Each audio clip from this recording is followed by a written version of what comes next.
రాకాలోకంకి స్వాగతం. ఈ కంటెంట్ మీకు నచ్చినట్టయితే లైక్ చేయండి, మీ బంధుమిత్రులకి షేర్ చేయండి.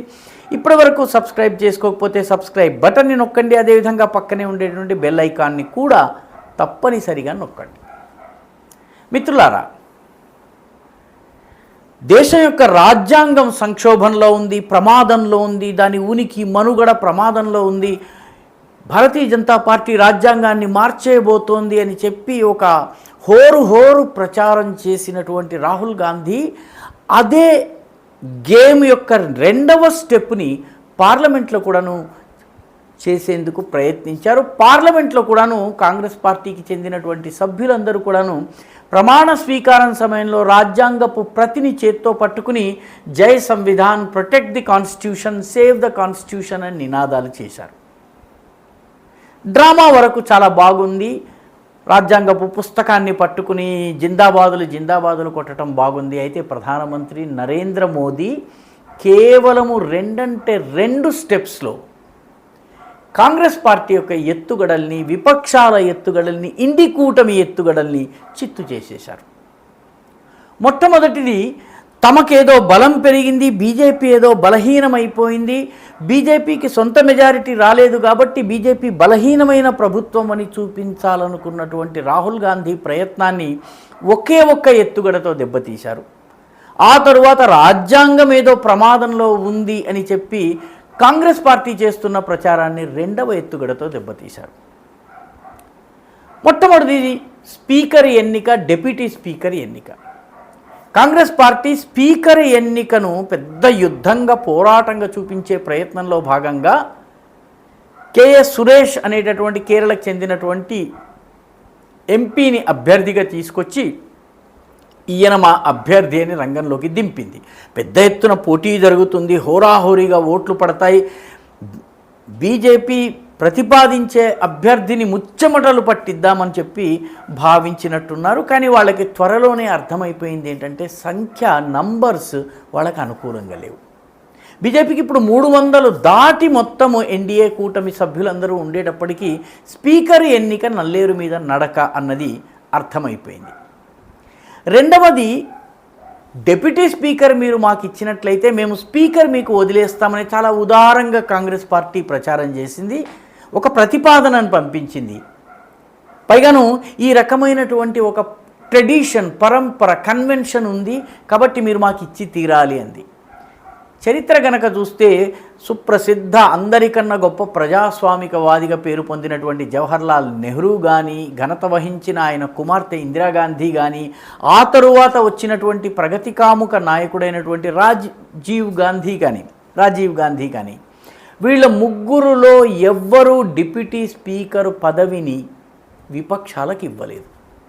స్పీకర్ తాను తీసుకున్న డిప్యూటీ స్పీకర్ని కూడా ఇవ్వలేదు వాడు. కాబట్టి కన్వెన్షన్ అని చెప్పి ఆయన చెప్పిన మాట నిలబడలేదు. భారతీయ జనతా పార్టీ మా అభ్యర్థిని స్పీకర్కి, డిప్యూటీ స్పీకర్కి మేము ప్రతిపాదిస్తామని చెప్పింది. చిట్ట నిమిషం వరకు బీజేపీ ఓం బిర్లా మళ్ళీ అభ్యర్థి అవుతారన్న విషయాన్ని రహస్యంగా దాచింది. ఓం బిర్లా పేరు ప్రతిపాదించేసరికి కాంగ్రెస్ పార్టీకి ఏం చేయాలో తెలియలేదు. తమ దగ్గర నంబర్స్ లేవన్నటువంటి విషయం వాళ్ళకి అర్థమైపోయింది. ఎందుకంటే మొత్తం ఇండి కూటమి సభ్యులందరి సంఖ్య కలుపుకుంటే 232. దాంతో వాళ్ళకు మరొక ఎదురు దెబ్బ, బీజేపీకి ఏ రకంగా చూసినా కూడా 300కి తక్కువ లేదు. దాంతో బీజేపీ స్పీకర్, డిప్యూటీ స్పీకర్ని నెగ్గడం సులువు అన్నది అర్థమైంది. అయితే ఇంతలోపల కాంగ్రెస్కి 2 ఎదురు దెబ్బలు తగిలాయి. మొట్టమొదటిది, శరద్ పవార్ ఎవరినీ సంప్రదించకుండా కేఎస్ సురేష్ని కాంగ్రెస్ స్పీకర్ అభ్యర్థిగా ప్రతిపాదించడాన్ని వ్యతిరేకించారు. ఆ తరువాత 3వ అతిపెద్ద పార్టీ అయినటువంటి ఇండి కూటమిలోని 3వ అతిపెద్ద పార్టీ అయినటువంటి తృణమూల్ కాంగ్రెస్ అధినేత్రి మమతా బెనర్జీ కూడా ఇదే విషయాన్ని ఎత్తి చూపి తమ నిర్ణయాన్ని తరువాత ప్రకటిస్తామని చెప్పింది. మద్దతు ఇచ్చే విషయంలో కప్పదాటు వేసింది. దాంతో రాహుల్ గాంధీకి తత్వం బోధపడింది. తానేదో రాజకీయ చాతుర్యాన్ని ప్రదర్శిద్దామని భావించారు. తన కూటమికే చెందినటువంటి దాదాపు 30కి పైబడి సభ్యులు తనకు ఓటు వేసేటట్టుగా లేరని తెలిసింది. తన బలమేమిటో రుజువు కాకుండా ఉండాలన్నట్లయితే మూజువాణి ఓటుతో స్పీకర్ని ఎన్నుకోనిచ్చారు. ఇప్పుడు డిప్యూటీ స్పీకర్ కూడాను ఎన్డీఏ కూటమికే లభించబోతోంది. స్పష్టంగా రాహుల్ గాంధీ యొక్క రాజకీయ చాతుర్యము చాలా పత్రికలు ఏదైతే హైప్ ఇస్తున్నాయో హైప్కి సంబంధం లేదు. ఆయన గతంలో వలనే రాజకీయ ఎత్తుగడలు తెలియనటువంటి వ్యక్తి అన్నది మొదటి దెబ్బతో రుజువైంది. రెండవ విషయము, ఎంపీలందరి చేత సేవ్ కాన్స్టిట్యూషన్, సంవిధాన్ బచావో అని రాజ్యాంగం పుస్తకాన్ని చూపించి ఆయన ఎప్పుడైతే ప్రమాణ స్వీకారం చేశారో, స్పీకర్గా ఎన్నికైనటువంటి వెనువెంటనే ఓం బిర్లా ఎమర్జెన్సీ చీకటి రోజుల్లో ఈ దేశంలో అత్యవసర పరిస్థితిని విధించి రాజ్యాంగాన్ని తుంగలోకి తొక్కి రాజ్యాంగంలోని 40వ, 41వ, 42వ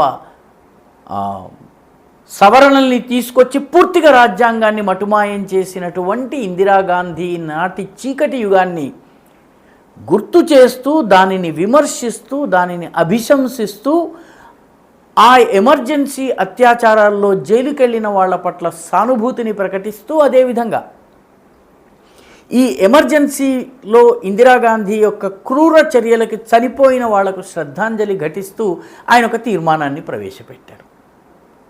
తీర్మానాన్ని ప్రవేశపెట్టగానే సంవిధాన్ బచావో పార్టీ అందరికన్నా ఎక్కువగా దాన్ని వ్యతిరేకించింది. ఏం చేయాలో తెలియనటువంటి రాహుల్ గాంధీ సభను వదిలేసి వెళ్ళిపోయారు. విపక్ష నేత మొట్టమొదటి రోజునే సభను మిగతా వాళ్ళకి వదిలేసి వెళ్ళిపోయారు. దీనిని కాంగ్రెస్ పార్టీ ఖచ్చితంగా వ్యతిరేకించింది. కానీ ఇంకా తమాషా ఏంటంటే, కమ్యూనిస్టులు ఎవరైతే సిపిఎం ముఖ్యంగా ఎమర్జెన్సీలో జైళ్లలో మగ్గింది, చాలా దెబ్బలు తిన్నది, అదేవిధంగా నితీష్ కుమార్, మన లాలూ ప్రసాద్ యాదవ్కి చెందినటువంటి సోషలిస్ట్ గ్రూప్ కూడాను ఎమర్జెన్సీలో జైల్లో ఉంది. లాలూ ప్రసాద్ యాదవ్ జయప్రకాష్ నారాయణతో కలిపి ఇందిరాగాంధీకి వ్యతిరేకంగా పోరాడారు. వీళ్ళందరూ కూడాను ఎమర్జెన్సీని పొగడాలో తిట్టాలో తెలియని పరిస్థితిలో పడ్డారు. ఎందుకంటే లాలూ ప్రసాద్ యాదవ్ జైల్లో ఉన్న మీసా కింద జైల్లో ఉన్నప్పుడు పుట్టిన అమ్మాయికి మీసా భారతి అని పేరు పెట్టుకున్నాడు. మీసా భారతి ఈసారి ఎన్నికల్లో ఓడిపోయింది, ఈసారి ఎంపీగా నెగ్గింది, అది వేరే విషయము. కాబట్టి ఈ పార్టీలలో అయోమయ స్థితి, కాంగ్రెస్ పార్టీ మద్దతు ఇవ్వలేని పరిస్థితి, సంవిధాన్ బచావో అన్నటువంటి వ్యక్తులు సంవిధాన్ రాజ్యాంగానికి అతిపెద్ద దాడి జరిగినటువంటి సంఘటనలో నోరు మెదపలేని పరిస్థితికి వచ్చారు. ఇలా రెండంటే రెండు స్టెప్స్లో సంవిధాన్ బచావో స్లోగన్ ఉట్టి బూటకమని మోదీ రుజువు చేశారు. అదేవిధంగా ఇండి కూటమి పైకి చూపించేటటువంటి బలము 232 సభ్యుల బలం ఏదైతే ఉందని చెప్తున్నారో దానిలో దాదాపు 30 మంది ఇండి కూటమితో లేరన్నటువంటి విషయాన్ని కూడా రుజువు చేశారు. అదే ఎన్డీఏ కూటమిలో ఉన్నటువంటి మిత్రపక్షాలన్నీ కూడాను బీజేపీ ఎంపిక చేసినటువంటి అభ్యర్థికి మద్దతు పలికాయి. వీళ్ళందరితో కన్సల్టేషన్ మోదీ చేశారన్నటువంటి విషయము, ఇంత కన్సల్టేషన్ జరిగినా నిర్ణయాన్ని రహస్యంగా ఉంచారన్నటువంటి విషయము రాహుల్ గాంధీకి అర్థమైంది. ఇలా రెండంటే రెండు స్టెప్స్లో రాహుల్ గాంధీని పూర్తిగా బ్యాక్ఫుట్లో ఆడేలాగా చేశారు. రిటైర్డ్ హర్ట్ అయి బయటకు వెళ్ళేటటువంటి పరిస్థితికి తీసుకొచ్చారు ప్రధానమంత్రి నరేంద్ర మోదీ. ఈ వీడియో మీకు నచ్చినట్టయితే లైక్ చేయండి, షేర్ చేయండి, ఈ ఛానల్కు సబ్స్క్రైబ్ చేయండి. మీ అభిప్రాయాన్ని కమెంట్ల రూపంలో తప్పనిసరిగా ప్రకటించండి.